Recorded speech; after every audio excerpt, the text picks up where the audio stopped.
जैसे नाव में जल भरने लग जाए, दोनों हाथ से उलीचो तो नाव डूबने से बच जाएगी। यदि उलीचोगे नहीं तो फिर आपकी नाव डूब सकती है। ध्यान देना, ये नाव साधारण नहीं है। ऐसे आपके घर में धन बढ़े तो दोनों हाथ खूब दान कीजिए, सेवा में लगाइए, गौदान के लिए,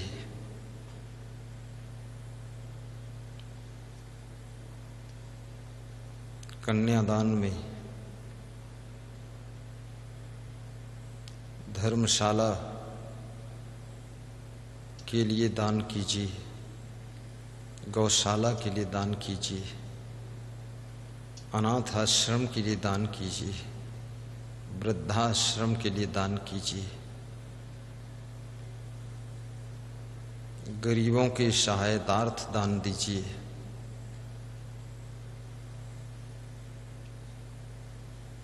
भंडारा के लिए दान दीजिए, सुखद सत्संग समागम के लिए दान कीजिए, गुरुवाणी के प्रचार प्रसार के लिए दान दीजिए,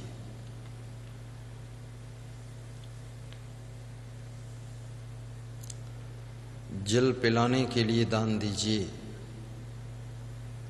पंछियों को दाना चुगाने के लिए अन्नदान कीजिए, बूढ़ी लोली लंगड़ी कमजोर असमर्थ अपाहिज गायों की सेवा के लिए विशेष दान दीजिए।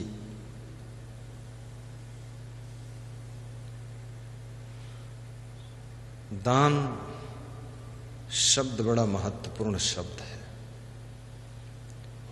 दान का अर्थ होता है हम अपनी खुशी से अपने धन को, अपने सामान को, अपनी भूमि को, अपनी गाड़ी को परमार्थ के लिए, धर्मार्थ के लिए, सेवार्थ के लिए, शिक्षार्थ के लिए, सहायतार्थ के लिए दान कर रहे हैं।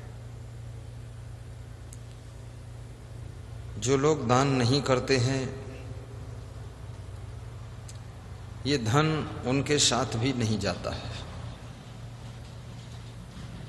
और जो लोग दान करते हैं वे कभी गरीब और कंगाल नहीं होते। क्योंकि जब मनुष्य दान करता है तो दान के प्रभाव से वो सत्संग में पहुंचता है, मंदिर में पहुंचता है, आश्रम में पहुंचता है, भजन कीर्तन करने वालों के बीच में पहुंचता है। क्योंकि दान प्रायः उन्हीं के माध्यम से होता है। तीर्थों पर पहुंचता है, और वहां जब पहुंचता है तो उसे वहां सत्संग का लाभ मिलता है, ज्ञान मिलता है, आशीर्वाद मिलता है, भक्ति मिलती है, संस्कार मिलते हैं, जिसकी उसकी बुराइयां दूर होती हैं। जब मनुष्य दान नहीं करता है तो ऐसे स्थानों पर वो पहुंचता भी नहीं। दान एक आपको पवित्र स्थान पर पहुंचाने का साधन भी है,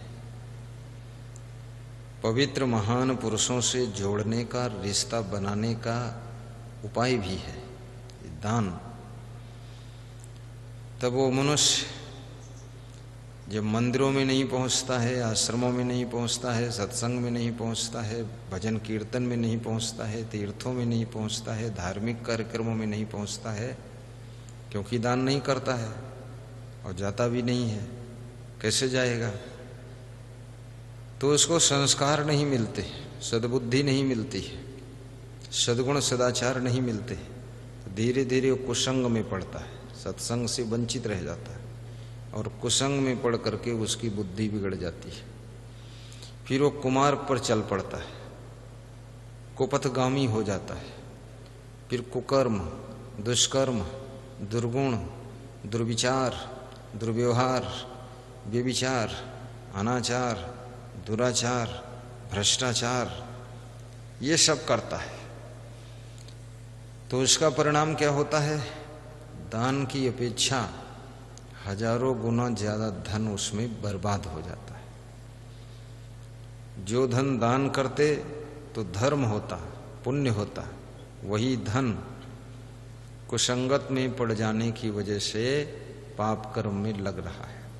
जीवन भी नष्ट हुआ, धन भी नष्ट हुआ, विचार भ्रष्ट हुए, कर्म भ्रष्ट हुए, चरित्र भ्रष्ट हुआ, धर्म भ्रष्ट हुए, और महान लोगों की सभा में बैठने लायक नहीं रह गए। बड़े शर्मिंदा हो रहे, आड़ आड़ में छिप छिप कर घूम रहे, शांति नहीं। कैसे कल्याण होगा? तो ये दान आपको अच्छे लोगों से जोड़ता है, सज्जनों से जोड़ता है, करुणावान लोगों से जोड़ता है, सदाचारियों से जोड़ता है, संयम नियम पर चलने वालों से जोड़ता है। ये दान धार्मिक लोगों से जोड़ता है। ये दान आपको महान पुरुषों के चरणों में पहुंचाता है। ये दान आपको सत्संग में पहुंचा देता है। और सत्संग में जब तुम पहुंचते हो तो क्या होता है?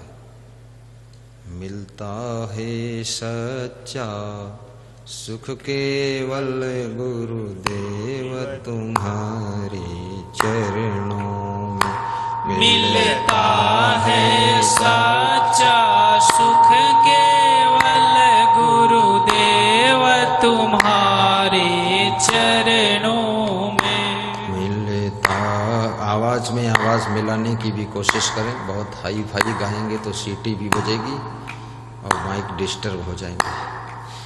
मिलता है सच्चा सुख केवल, मिलता है सच्चा सुख केवल गुरुदेव तुम्हारे चरणों में। गुरुदेव तुम्हारे चरणों में। फल मिलता है सब तीर्थ का, कल्याण तुम्हारे चरणों में। फल मिलता है सब तीर्थ। बहुत सुंदर, बहुत सुंदर। तुम्हारे चरणों में।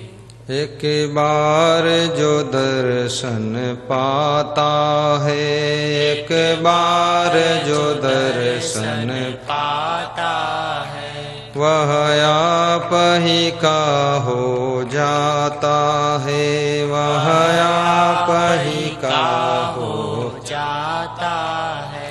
क्या गुप्त तुम्हारी प्रीति है धन्य तुम्हारे चरणों में।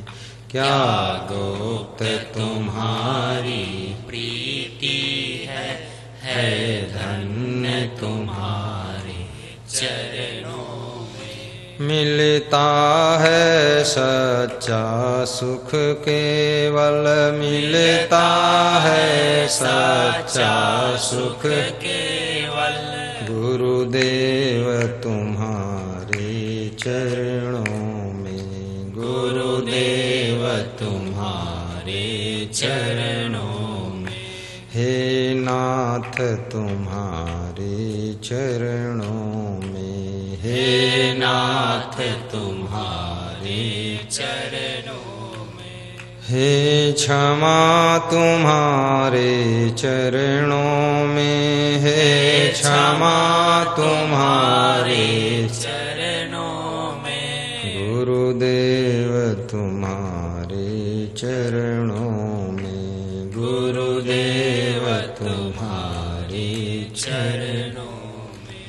हे नाथ तुम्हारे चरणों में। हे नाथ तुम्हारे चरणों